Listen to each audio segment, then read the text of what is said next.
storing your collections, and the last part of this webinar will talk a little bit about how temperature and environment play uh, an impactful part on storing and the longevity of your collections. So just to begin, a little bit why photographs have special needs. Well, one, there are a lot of reasons that photographs deteriorate more so than other paper-based materials, although photographs have a lot of similarities because most of them are paper-based. What makes them a little bit different is the photographic emulsion. And the silver metal that makes up the photographic image. So those two components of the photograph are the ones that are most susceptible to these deteriorations that I'm going to talk about. So the first one we all are aware of is light. We've all had photographs that have hung on our wall and maybe have faded or yellowed over time. I think we're all pretty much aware of that. But also the temperature and relative humidity are huge causes of deterioration in photographs. So particularly heat more so than cold, but cold is actually good for photographs, but heat is damaging. But even in a cold environment, if you have a wet environment or high relative humidity, this will cause deterioration to the photographs. Other items that will cause deterioration are the materials that come in direct contact with your photographs. So if you have them stored in folders or boxes that contain lignin or other acidic materials, those materials will also damage the photographs or the silver or the paper base of the photograph. And then there are other things such as ozone and air pollutants, things that you don't have a whole lot of control over, but those things will deteriorate silver. And then if you have floods or prolonged water exposure for any other purpose, those are really damaging to the photographic emulsion. And then there are some other things that you also don't have control over, which is whether or not the photographer was a diligent photographer in the processing of the prints. So if they didn't fix or stop or rinse their prints properly, there may be residual chemistry in the photographs that then will cause damage later on. It's what we refer to as inherent vice. And then the final two things are the things that we do, maybe for good reasons, but or good intentions, but maybe for the long run actually cause more damage to the photograph. So if we're putting adhesives, if we're taping them into books, or if we're gluing them into books, if we're putting adhesive labels and post-it notes and staples and paper clips, if we're handling them improperly, or if we're trying to clean them, if we wipe them with rags, if something gets spilled on them, or we're labeling them improperly, then these are the things that we do as human beings to cause deterioration. So you can see there's quite a bit of, quite a many factors that will cause deterioration to the photographs, but a lot of these can be avoided. So I'm just going to give you a little bit of background of the two types of silver that you'll find in photographic images. I just will point out that not all photographic images are made from silver, but most of them are. So we talk a lot about the deterioration of silver because it covers all different types of processes, including all the cased images, albumin prints, all the cabinet cards, and the 20th century black and white photographs. So the first type of silver that we'll talk about is colloidal silver. And this is a small molecule of silver, and it's done in the 19th century processes. So these are all what we call printing out photographs. And the way that this works is these are all handmade. So you would take a piece of paper and coat your light sensitive silver salt on it, and then you put it in a printing frame like you see on the left and put that out in the sun. And after a little bit of time, you'll see the image literally print out in front of your eyes. And then when you get to the density of the photograph you think you're satisfied with, then you take it into the darkroom and you fix it for long-term stability. Now the second type of silver is called filamentary silver, and this is the one that most people are more familiar with because it was used throughout the 20th century with the silver gelatin black and white photograph. So if you've ever worked in a dark room, you've probably done this method. So the developing out silver comes in pre-manufactured papers. So these are developing out papers were made by Kodak, Ilford, AGFA, and these papers are all very scientifically formulated so that they're very evenly coated from edge to edge on the paper. And so you get a piece of light sensitive paper, and then you expose it to the light under the enlarger in the dark room, which you have to use that red safe light. But you actually don't see the image when you expose the paper like you did in the printing out. So it's not until you actually go into the developing chemicals that you actually start to see the image form.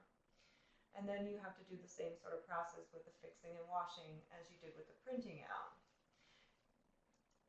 And this is important only because it forms two different types of unique silver particles that forms the image. So on the left, you see the colloidal silver, which is those printing out 19th century processes, and on the right is the filamentary silver, the silver gelatin black and white print from the 20th century. And what the main difference is, these are magnified at the same degree, but the colloidal silver are extremely tiny little particles. And they're really small and sort of dispersed throughout the paper where there's a dark part of the image. Versus the filamentary silver are these huge platelets of silver, which are much greater in size and density than the colloidal silver. So the reason that that matters is that it deteriorates the silver in a different way. So in the 20th century filamentary silver, or the black and white silver gelatin print, you have a large filament of silver. So imagine this is one part of the black of an image. And say you have something like sulfur in the air, and it starts to deteriorate the photograph. Well, it starts to deteriorate the outside, and so the image becomes a little less dense, and then all these silver sulfide particles disperse around the area. So what that looks like is mirroring, if you're familiar with that. But all these particles can also be colloidal silver particles that separate from the big filament of silver. And you can imagine, I already said the 19th century is colloidal silver, so it's already a particle this small. So it doesn't take that much sulfur or atmospheric pollutant to break down this tiny particle of silver versus this really huge particle of silver. So this is what it looks like in a practical setting. So on the left is the colloidal silver image, and you'll see because those colloidal silver particles are very tiny and they don't clump together in a big dense format, you never get a true black image in your print. So all the 19th century silver-based processes are this sort of reddish brown color, and it was not a very desirable color for the artist or photographers, so they usually toned these materials with something like gold or some other metal that would convert the image color to something else. And usually that image in the 19th century is a pretty dark purple color. But in this case on the left, the colloidal silver has faded so much that it's sort of reverted back to this reddish brown tone.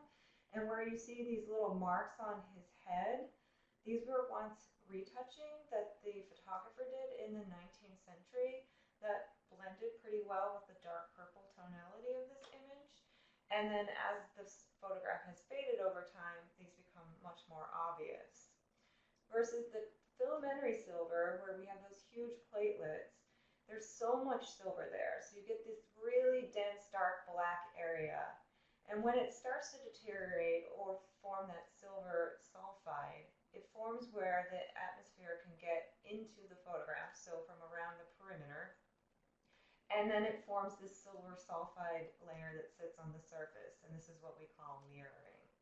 So that's sort of the difference between the way that these two types of silver deteriorate, but you'll also find that in your collections that the 19th century processes are probably more susceptible to atmospheric pollutant damage and light damage than the 20th century materials, and not necessarily that they're in worse case or worse condition because they're older. It really has a lot to do with the type of silver that forms the image. So now that we have a little bit of an understanding about how the silver is formed, I'm going to talk a little bit about handling and labeling. So this is the practical part of the webinar that will help you. These are things that you can do to help prevent damage. So handling photographs is something that should probably always be done with gloves. I mean, I am a conservator, so I have to handle things a lot, and taking gloves on and off all day is a little bit of a challenge for me, but if you know how to handle photographs properly and you have clean, washed hands, then it's okay, but most people don't handle photographs properly, and this particularly falls into the category if you have researchers coming into your space. So you don't want to assume that they know how to handle objects properly. So making them wear gloves is always a good idea. And there are two types of gloves that I recommend. They're the white cotton gloves and then the nitrile gloves, which are the plastic-based glove. I just recommend the nitrile because a lot of people have latex allergies, so you want to make sure that you have something that's not going to react with the person that's handling your object. And white gloves are really great because they give people a sense of, you should be careful that they're handling something fragile. I think it's a good idea. But I will say it's sometimes a little bit of a pain if you're the one that has to keep washing these gloves over and over. The nitrile gloves are pretty inexpensive and they're disposable. They're only meant to be used once. But regardless of which glove you decide to use, I highly recommend that you stock every size that they offer because not everybody's hands are the same size. So I have small hands, and if I try to put my small hand into a large glove, it actually becomes more dangerous for me to handle the photograph than it would be for me to just handle it with my bare hands. So of those three types of gloves, I just want to give you a little bit of insight onto the white gloves. So the nitrile gloves are good for everything. The white gloves are also good for everything, except for on the far right, you will see in some of the archival supply catalogs, there are these white gloves that have these little plastic nub type things on the fingertips that help you grip your objects a little better. I don't recommend that you use these with photographic materials because depending on the relative humidity in your space, the gelatin emulsion can be a little bit soft, and I've seen these little round nubs of the gloves make an imprint into the gelatin emulsion. So these gloves are fine for any other materials.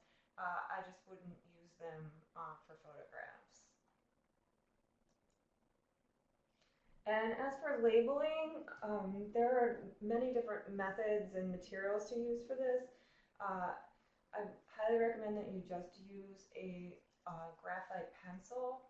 So most of the pencils that you have at your desk are lead number 2, and those are fine if that's all you have. I'd much rather you use that than an ink pen. But if you can, it's preferable that you get a soft graphite lead pencil, like a 6B.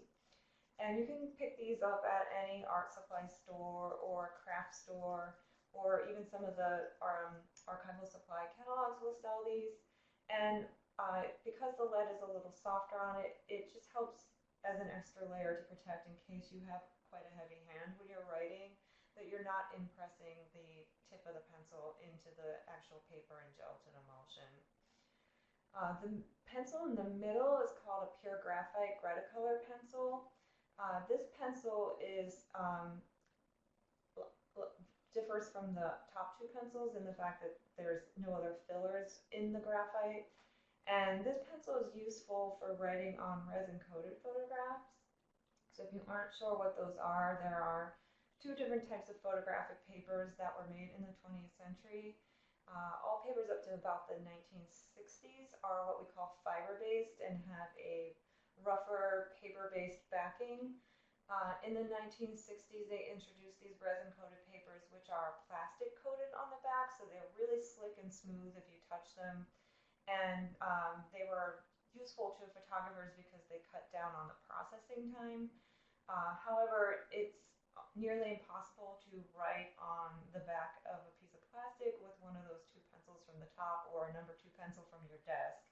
So this pure graphite pencil is really good for writing on those plastics. You can also use it on the paper base. So I suppose if you have to get one pencil, I would get that one in the middle. And again, those can be found at art supply store and in some of the archival catalogs. The Sharpie that I have on the bottom is not good for using to label your photographs, but it is good to use it for labeling your plastic housing enclosures. Let's see if I can increase the volume on you real quick.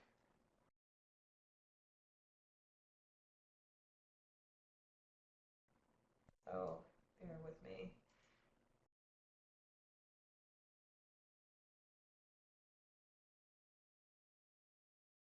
Better. Please type in if the sound is still not as good, and we'll try to make some more adjustments. Okay, so the labeling of photographs, as you can see here, these people are actually wearing their gloves while they're doing it, so I want to set a good example here. But I want to let you know that it's preferable that you mark the housing enclosure instead of the photograph if you can. Now, there are going to be some scenarios where that's not going to be possible. Let's say you have a collection of photographs and there's maybe 100 in a box, and you have researchers that come in and they are taking the photographs in and out of the envelopes, but you don't have a good way to make sure they're putting the right photograph back into the right envelope. So in that case, I would say mark your envelope with the most information you can, and then have maybe a small number or something that corresponds that photograph to the envelope. But you always want to write on the back side of the photograph, preferably in the very bottom margin, because a lot of photographs have a border on them, so you don't want to write in the actual image area. If you can, make sure you write lightly and use one of those pencils that I recommended. And I highly recommend that you don't use any adhesives or labels and put those on the photographs. You might see these being sold in the archival supply catalog, but even the ones that are sold as archival, the adhesive will eventually fail, and then the paper carrier that has the information that you've written about whatever the object is will fall off, and then you'll lose that information, and then there'll be adhesive residue on the back of the photograph, which will then eventually stain through the front of the photograph. So adhesives are never a good idea. And again, it goes without saying, no ink pens or colored pencils or markers of any kind, only graphite pencils. So part 3, we're going to talk a little bit about the storage materials. So the first thing I want to talk about is the most important thing when purchasing storage materials for photographs, and that's the photographic activities test, or I'll refer to it as the PAT from now on. So this is a test that is done at independent testing sites. So if you are a manufacturer of paper or mat board, or of the scrapbooking industry does a lot of this PAT testing, where they test different markers and things that stickers and things you'll be putting on the page with your photographs in your album. So all of these materials can be tested to make sure they pass the photographic activities test. And what this test tells you is whether or not that material will react with silver, which is our image forming material. So the testing sites will take a sample of it. Let's say it's a piece of folder stock, and they'll put it in this little jig that you see here on the right with all these different types of detectors. So it'll tell you whether it fades the silver, whether it'll stain the silver in different ways. And all of those get sandwiched into that little steel jig at the bottom. and those get put into an artificial aging oven for a certain amount of time at a certain temperature and humidity. And at the end of the testing, when it comes out, if any of those stain detectors or fade detectors show any damage on them, then that means the material that's being tested does not pass the photographic activities test. So it's important that we put all the materials that go in direct contact with the photographs, we want them to be good quality materials that have passed this test. So a lot of people ask me about whether you should use buffered or non-buffered papers and materials when you're storing your photographs. Our current ISO standards for storage materials say that buffered materials are fine for all photographic materials. I will put the caveat out there that there is some current research happening about cyanotypes and blueprints, which are not silver-based images. They're iron-based images, and they are pH alkaline sensitive. So they're fine to live in buffered folders as long as they're in a nice dry environment. But should you have a flood or some sort of water damage, that alkaline reserve in the folder or storage material can cause some color reversion on those cyanotypes and blueprints. So if you know you have those two processes in your collection, just to be safe, I would recommend non-buffered. People will ask me about, well, why don't I just get non-buffered for everything? Well, non-buffered materials actually cost a little more than buffered materials in general. So if you're on a budget, and most people are, you probably just want to go with the buffered materials. And what the buffered material means is, so if you look at these charts here, the pH 7, which is neutral, which is the equivalent of distilled water, when they add the buffering agents, which are something like calcium bicarbonate or magnesium bicarbonate, to the paper, it just elevates the pH to from 7, which is neutral, to about 7.5 to 9.5. Now, non-buffered materials don't mean they're acidic, they just mean that they're more pH neutral. So their pH range is somewhere between 6.5 and 7.5, which is pretty firm in the pH neutral range. But what you'll see is that the reason the buffer materials are less expensive is that almost all materials that are paper-based that are made today are buffered, because the buffering helps to keep papers from yellowing over time.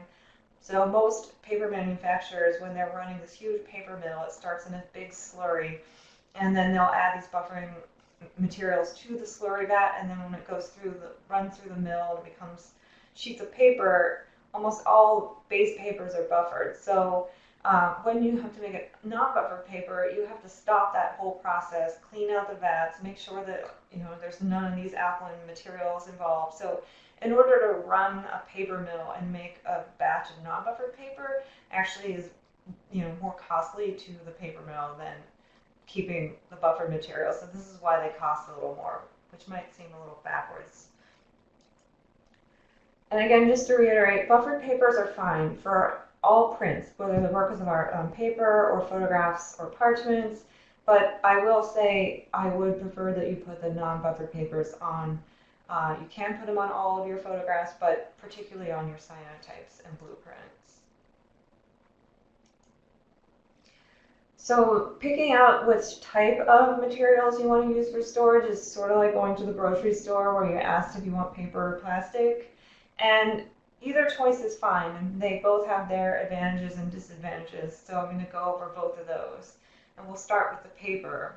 So paper itself is fine for all types of photographic materials.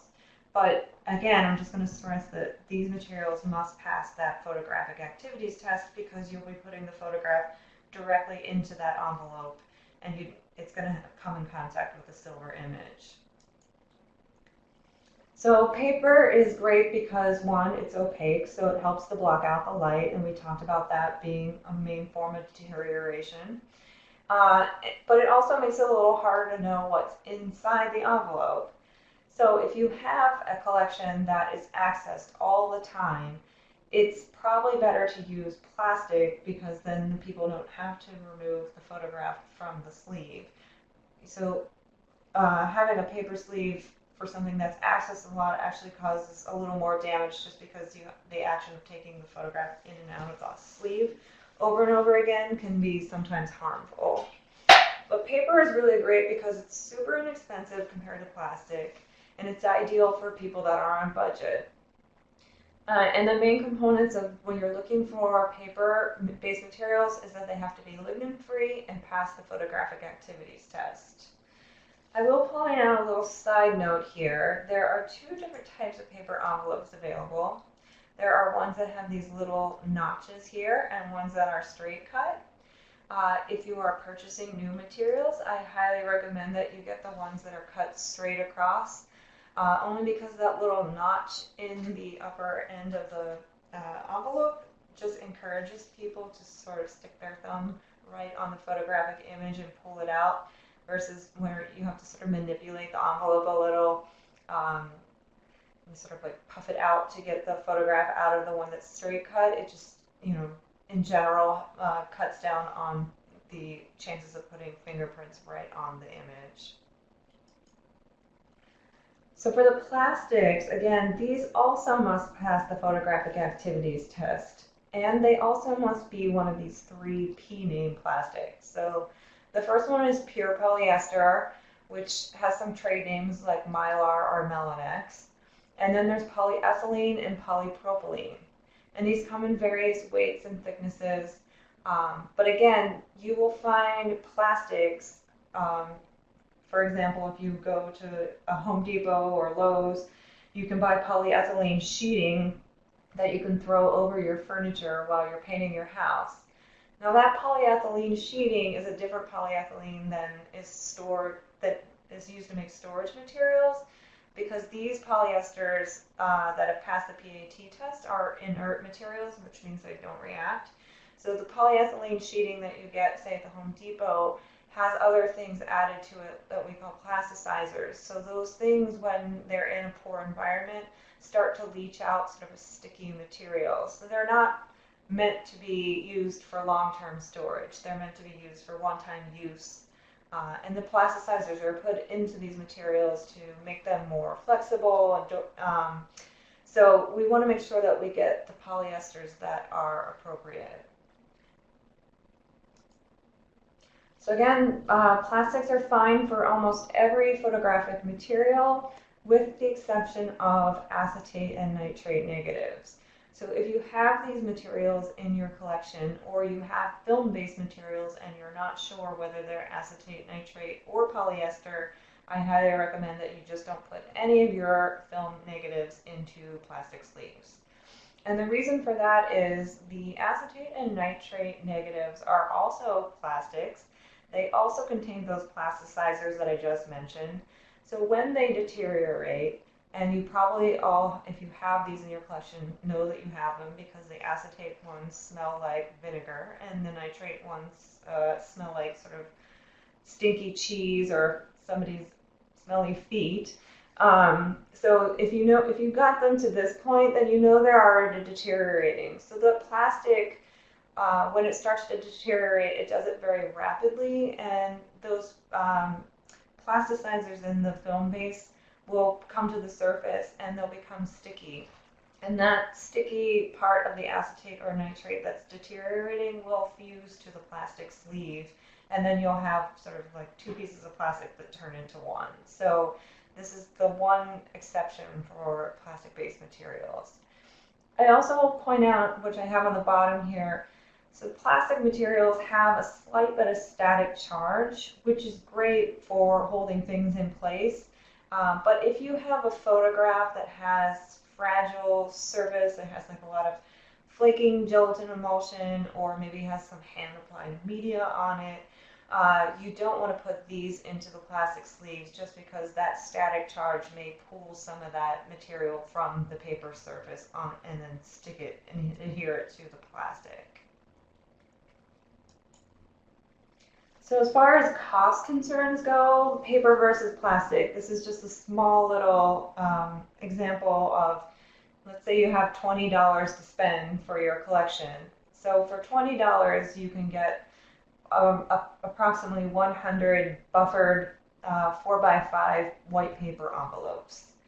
But for about $20, you can only get 25 of these 4x6 polypropylene album pages that is capable of holding 75 prints. So now you have the clear pages, but you have to put them in this very specific format. So if all of your photographs are horizontal, that's not going to work for you.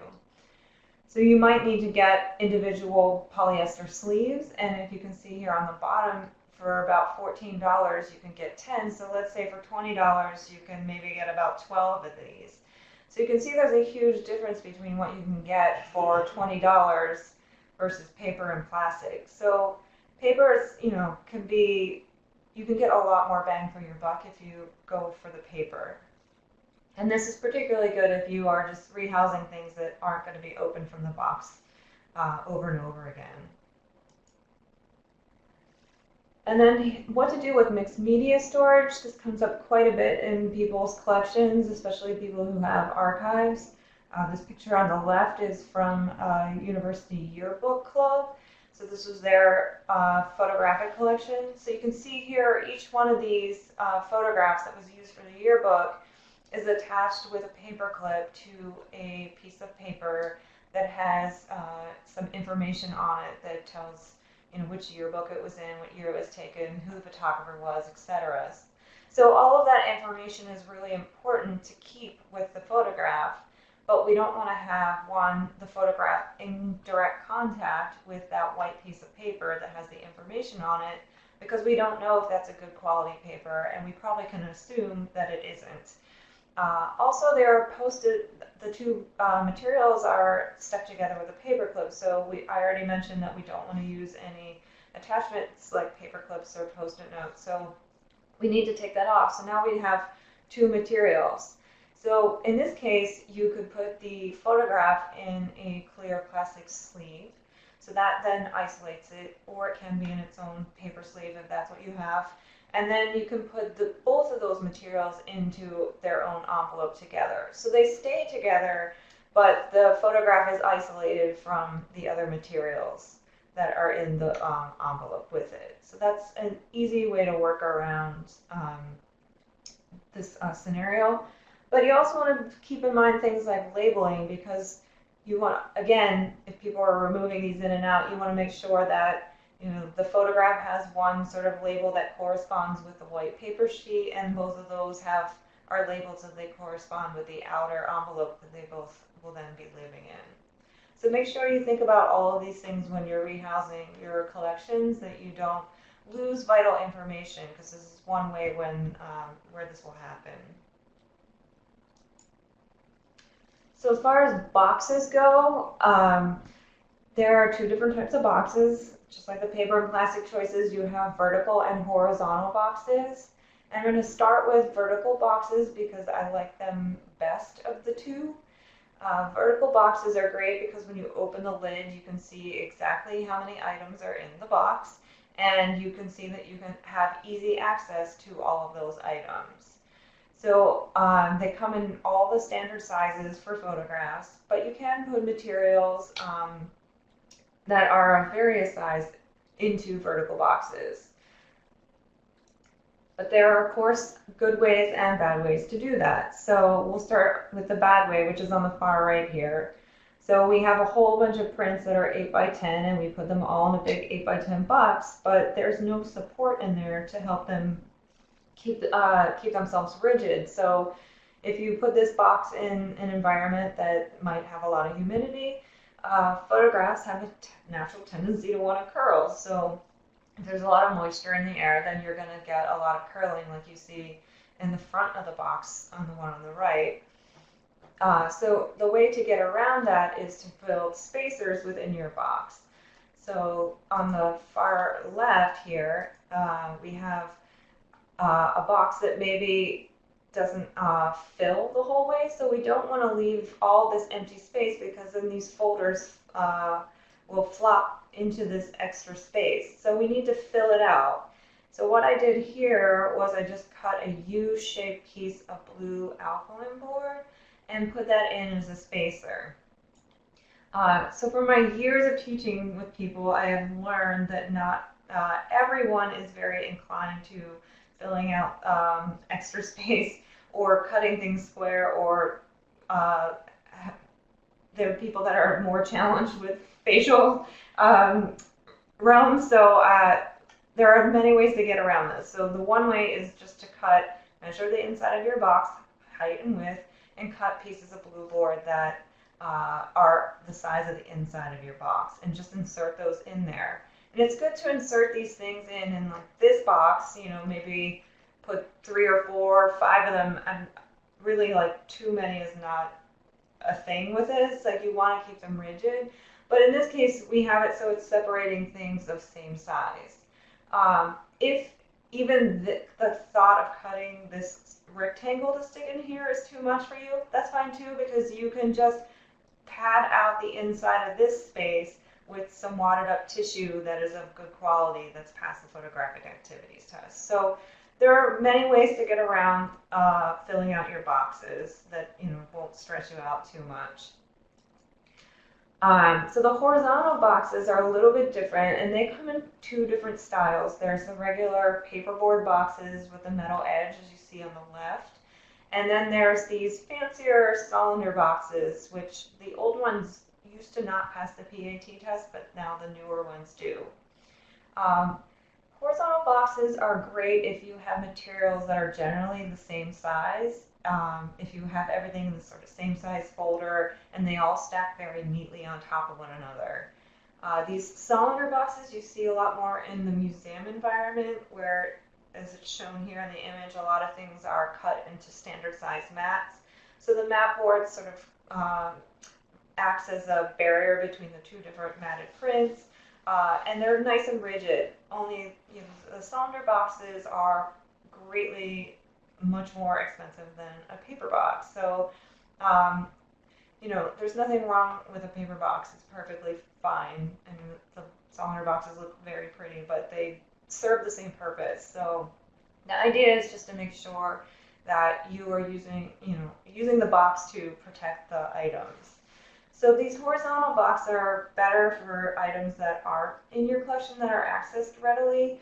And the reason for that is it's very hard to retrieve materials from a horizontal box. So let's imagine in both of these scenarios here, the person that is coming to research wants to get something from this box that's on the very bottom. So the inclination is to reach your hands in and then pull out 10 or 15 items all at once, and then to access the print that you need. But however, that's incredibly damaging, potentially damaging for the photographs, because you don't know if there's a little tiny one wedged in between those 2 big ones. So there's a potential for harm and damage. Also, you'll notice in these boxes that there are 2 different types. There's a regular paper box, and then there's one that on the right that has a drop front. I highly recommend that if you buy these boxes, you spend a little bit of extra money to buy the drop front style box, because it makes retrieving these items a lot easier, because you can literally flap down one side of the box and it gives you access to pull out the objects one by one. Versus on the left here, you can see you have to kind of bend the box out a little to get your hands and fingers in there to retrieve the objects. So these are things to consider when you're buying boxes. Now, if you're using the horizontal box and you don't put things into folders, or they aren't in mats, you want to consider interleaving tissues. And interleaving tissues are good for if you have things of the same size and you're putting them all in a horizontal box. You just put a thin piece of tissue. It doesn't take up much room, and then it protects as a barrier between the 2 different photographs. Because if you have a little bit of humidity, I've talked a little bit about gelatin becoming soft throughout the webinar. The gelatin emulsion can adhere itself to the photograph that's sitting on top of it. So then you have 2 photographs that are stuck together. So you have this interleaving tissue, it sort of forms a barrier. And as a conservator, I can tell you it's a lot easier for me to remove a piece of interleaving tissue that's stuck to a gelatin emulsion than it is for me to get 2 photographs to come apart. But you can see on the right, there's a folder that has many different photographs in it. So the interleaving tissues can be used even within a folder. And again, these interleaving tissues, because they come in direct contact with the photographic materials. They have to pass that photographic activities test. So there are only 2 that I am aware of on the market that pass the test. So it's microchamber paper by Nielsen Bainbridge and art care paper by Conservation Resources. So as far as archival suppliers go, there are a lot of these out there. I think this is, there's been an uptick in archival supply trends over the years from when I first got into this field. So there's a lot of options out there, but these are the ones that I highly recommend that you use. These are the ones that we deal with here at CCAHA quite a bit. And I will say that all of these that I have mentioned here, Conservation Resources, Gaylord, Hollinger Metal Edge, Talus, and University Products, they all have really great customer support.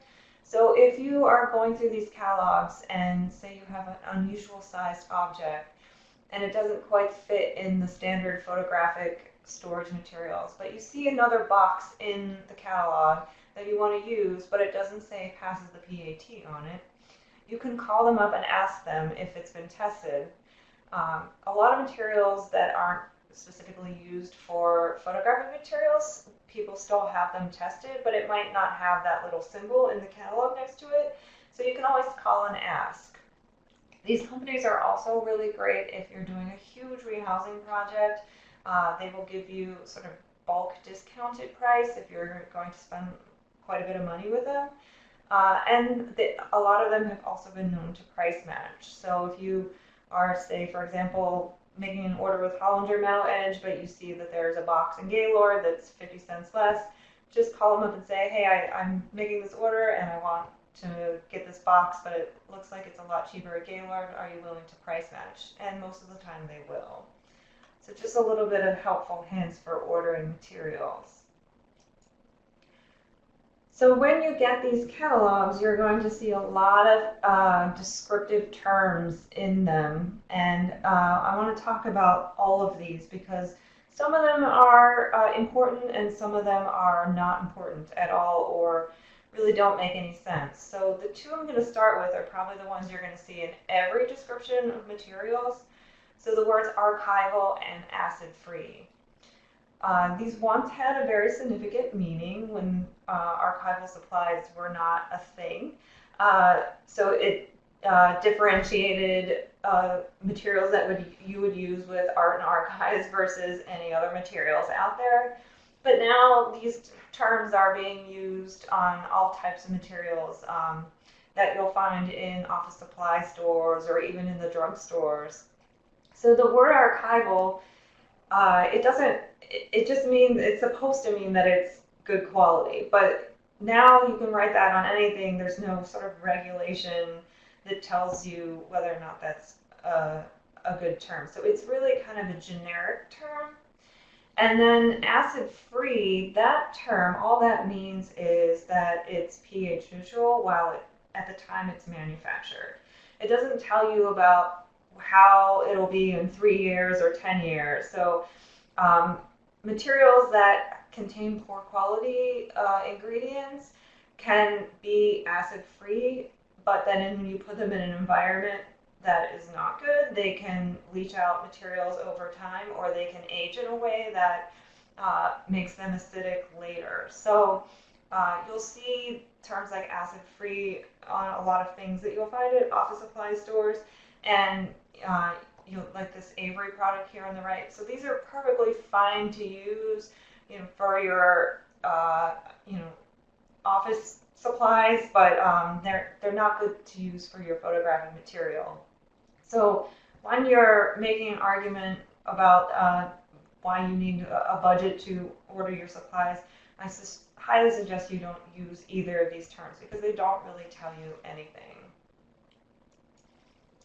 So what are the ideal storage material terms? Well, we talked a little bit before about buffered and non-buffered. So that tells you something. That tells you whether buffered materials are acid-free, but we call those pH neutral, or they're buffered. They contain some sort of calcium or magnesium bicarbonate material that helps raise the alkalinity in the paper and helps keep the it creates a little bit of an environment for the object that's in it to maintain a slightly higher pH over time. Passes the PAT is the big one, so we want to definitely make sure that it's been tested and we know that it won't react with the silver. Lignin-free is the one that you don't want, so if you aren't familiar with lignin, you probably think you might not be, but you are, because we've all had a newspaper clipping that we've cut over the years and then looked at it 5 years later and it's really yellow and brittle.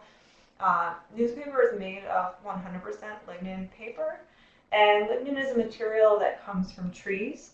So when you make modern day paper, there's two different types. There's cotton rags, which are really good high quality papers, but not all papers are made from cotton rag. So most papers, even in the archival supply catalog, are made from trees. So those papers in the paper making slurry process are all the lignin is bleached out of it, and then these buffering agents are added to it to elevate the pH. So then they take something that starts as a poor quality product and turn it into a good quality product. So you just want to make sure that that lignin has been removed. So it's very important because lignin will react quite readily with silver. So again, just to recap a little bit on the do's or don'ts. So the washing hands and wearing gloves when you're handling, labeling very gently on the back side, only with a pencil, no pens or markers, no adhesive labels either. Make sure that you are corresponding your labeling with your housing material and your object.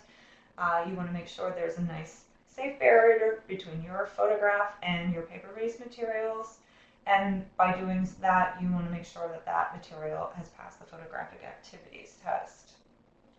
Again, don't just buy materials that are described as archival or pH neutral or acid free. That doesn't tell you anything about how the material will age in the long run. Also, don't use any staples or paper clips or attachments, anything that will rust or leave an adhesive residue. And again, no more ink pens, markers, or colored pencils for labeling.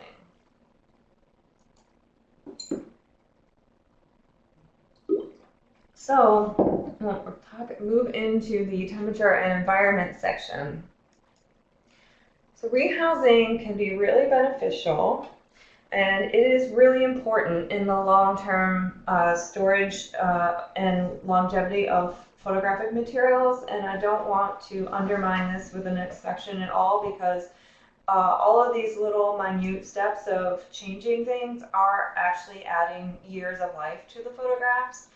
But what makes the largest impact with your collection is actually the temperature and humidity in which they live.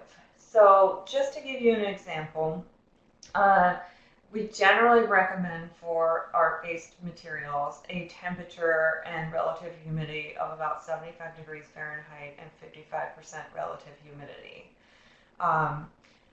For photographs, and you'll see in the next slide that there's different ideals for different processes of photographs, but for most part, if you can put photographs in what we call a cool storage, which is just lowering the temperature to about 65 degrees Fahrenheit, you will actually double the lifetime of the photograph.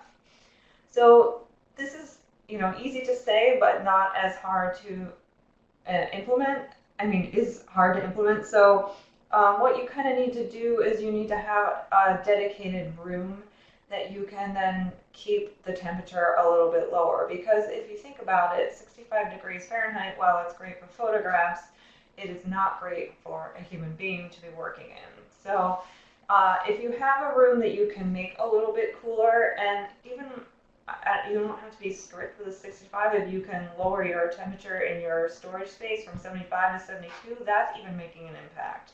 So if you can get it down to 65, fantastic. But if you can drop it to a point where it's cooler in the space, but it's still comfortable for you, especially if you have your desk area is in your actual storage area, then that's better. So you really want to make sure that you can do that only if it's comfortable for you.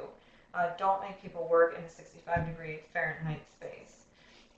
Also trying to keep the relative humidity even, so I think 40 to 55%. Now that's a pretty big range, so it can fluctuate within that range fine. If you're monitoring your environment with a data logger of some sort of type, if your readings come out and it looks like a heart rate monitor, that's fine as long as it's within that range. Now, if you're getting spikes and peaks into the sort of, if you're going on one day where you're at 55 and then the next day you're at 80 and then 2 days after that you're down to 10%, if you're getting big fluctuations like that, then that's when you have a problem.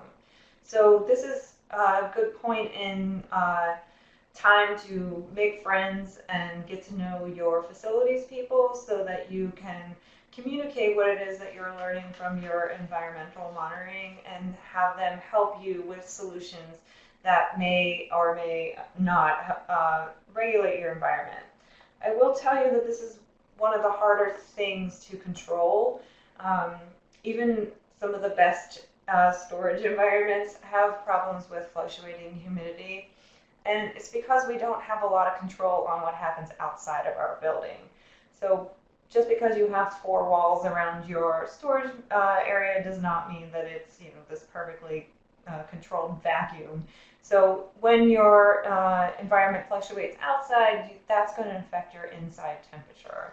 So just keep that in mind. I mean, we give you these ideals, but you want to have to be a little bit more based in reality of what you can actually achieve. But I just want to point out that when you have these spikes and peaks, that's when you start to have a lot of the damage that happens to your photographs. So that's when you really want to start communicating with your facilities people.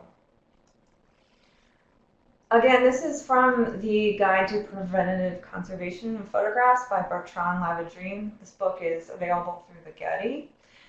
This book is highly fantastic and very recommended if you need to buy one sort of reference about preservation of photographs. So this is just a small chart of the different types of photographs. So in general, photographs like to be cold. So most of them, as I mentioned, will do a lot better in the 65-degree Fahrenheit temperature range. So in this case, black and white silver gelatin prints, so pretty much everything you have from the 20th century that's black and white. Materials that are on glass supports, so those would be like glass plate negatives from the 19th century. And then sort of some of the color materials, so Polaroid, Cibachrome, dye transfer, pigment processes, a lot of things that you're going to find from the 1960s that aren't straight up color photographs like you have at your house. Those will all do better in a cool storage environment, pardon. Now there's cold storage, so that's a whole other level of cold for things that are really sensitive. So the big thing that goes into cold storage is acetate and nitrate film. I already talked a little bit about how these rapidly deteriorate, and because just of the inherent vice of their plastic support, these things, once they start to deteriorate, they are on a fast downward spiral. So the only way to really stop that from deteriorating is to stick them into cold storage. That also applies to most color-based materials. So if you are in a museum that's actively collecting modern colored photographs, it's pretty imperative that you need a cold storage vault. Now, cold storage can be a little bit tricky. One, it's super expensive. It costs a lot more to build a cold storage unit than it does to buy a whole bunch of materials to rehouse your collection. So I work with all different types of collections, and not everybody has cold storage. But there are many different options, and cold storage can be a whole webinar within itself. So I just want to point you to this one particular reference, which comes from the National Park Service. They have this website that tells you pretty much everything you need to know. It's a pretty comprehensive cold storage website. So The thing about cold storage is there's about 3 different types. You can have a regular upright freezer, like one you get from Sears, that you can convert into a cold storage unit. There are ones that you can build that are walk-in units that you can build, like sort of like what the restaurant business use. So they have a walk-in freezer. It's sort of that same idea. And then you can have a whole facility, a whole space that's built for cold storage. So a lot of the major museums have these types of cold storage. Again, getting the funding for this, even a basic freezer, can be costly, and also you can't just get a freezer and then put your photographs in that and call it a day. There's a lot of different basic ideas, concepts you need to understand before putting photographs into a freezer, primarily because when you are taking things in and out from a cold environment, condensation forms. So if you're like me and you wear glasses and you walk from one cold space inside and you go outside and it's warm, or vice versa, you get your glasses fog up and you get moisture built up. So this is sort of the same concept. So if you're putting, if you say you have a group of materials that are in a freezer, they have to be packed a certain way, which this website also gives you nice videos that show you how to do that. But when you take them out of the freezer, they can't just go from freezer to room temperature, or else that moisture will build up.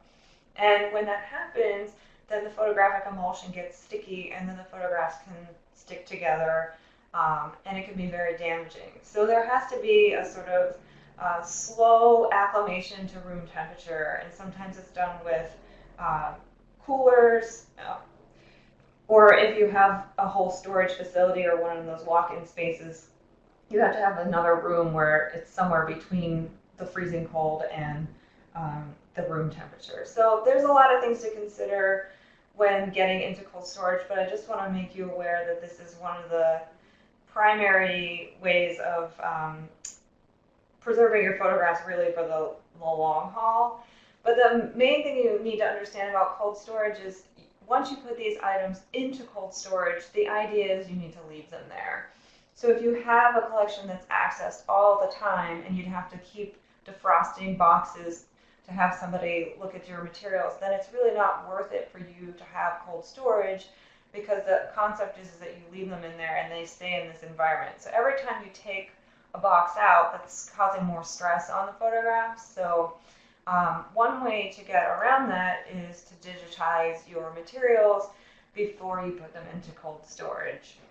And digitization is great in general, just because for the most part, people that are just interested in seeing the actual photographic image, unless there's somebody doing very specific research where they need to look at the photograph and how it was made or whether there's signatures on it, most people are just happy to see the image on the screen. So digitization is always a good idea. And this can often be done in conjunction with a rehousing project. So there's 2 different types of ways that you can do that. So there's the flatbed scanning method, which a lot of people probably already do, and that's good for most anything. But if you do have things that have fragile surfaces, or sometimes there are some problems with scanning things that are on glass because there's various layers, you can do copy stand duplication, as you can see here on the right.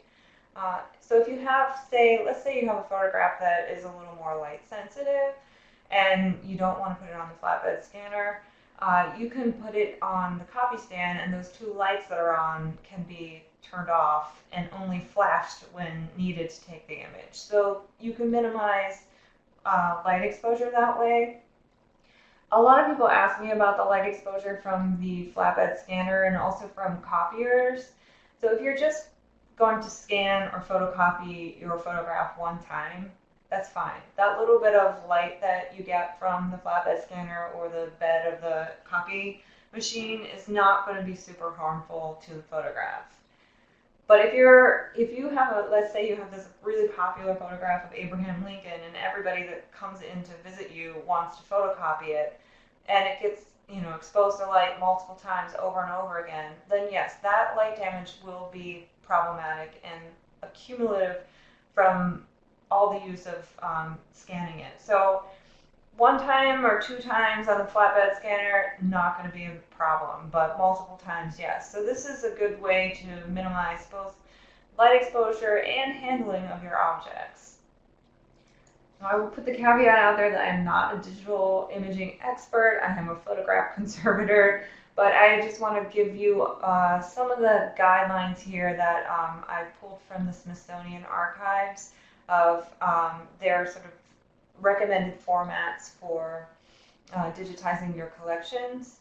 But I also want to just point out that while digitization is really great, you really want to have talk again with whoever is in charge of your IT department. Because if you're following all these standards to a T, when you're scanning something at like 600 ppi, that produces a pretty large file. So if you're, digitizing thousands of things in your collection, then all of a sudden you might be padding out your server in a way that's not going to make your IT people very happy. So when you're planning a digitization project, you also want to have those people involved because you may need to expand your server size. You also want to think about backing up your images because you'd hate to go through all of that scanning and handling of your objects only to lose it if you had some sort of fire or you had your computer die. So there's a lot of cloud-based services out there or other ways that you can have your images backed up, and it can be different types of redundant backup format systems, but my general feeling is backing up more than once is not a bad thing because you never really know. So just keep these things in mind. So before I open it up to the questions, I just want to let you know that all of these things I mentioned in the webinar are all things that you can do that will maybe don't seem like very much, but actually do make a huge impact on the longevity of your photographs.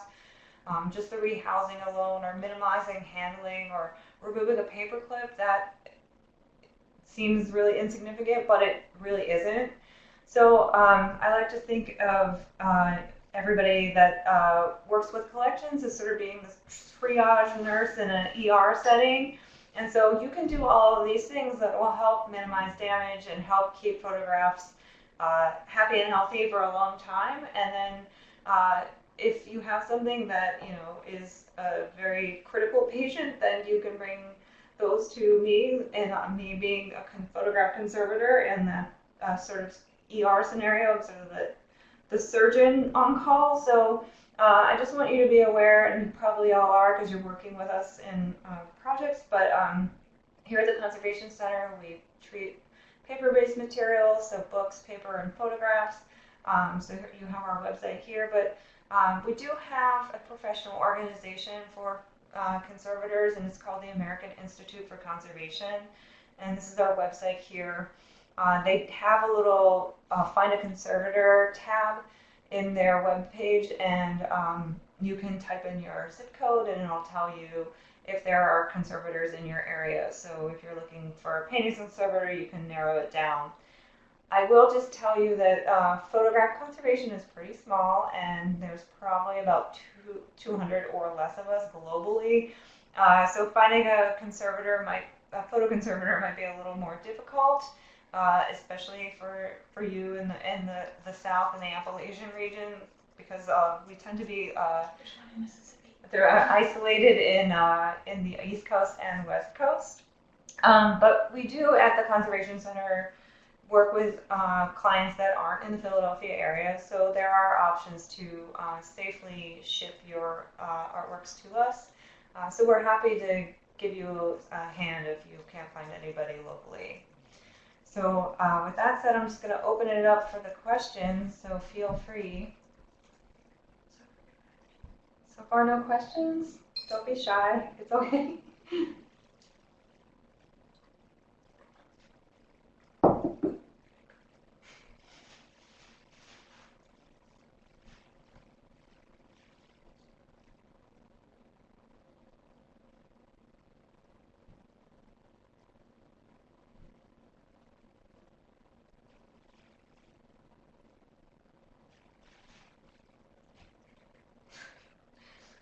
We have a few people typing, so I'm just gonna wait here a minute until we get one of the questions up.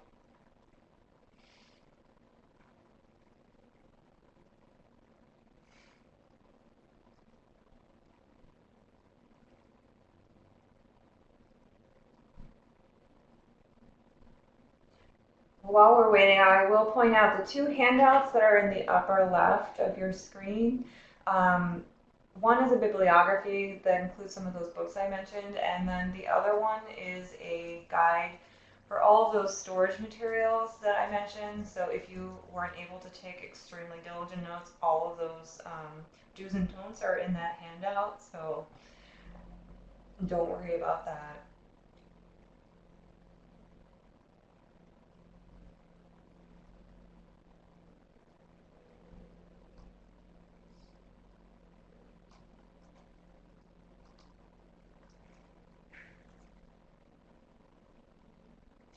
Okay, so question number one.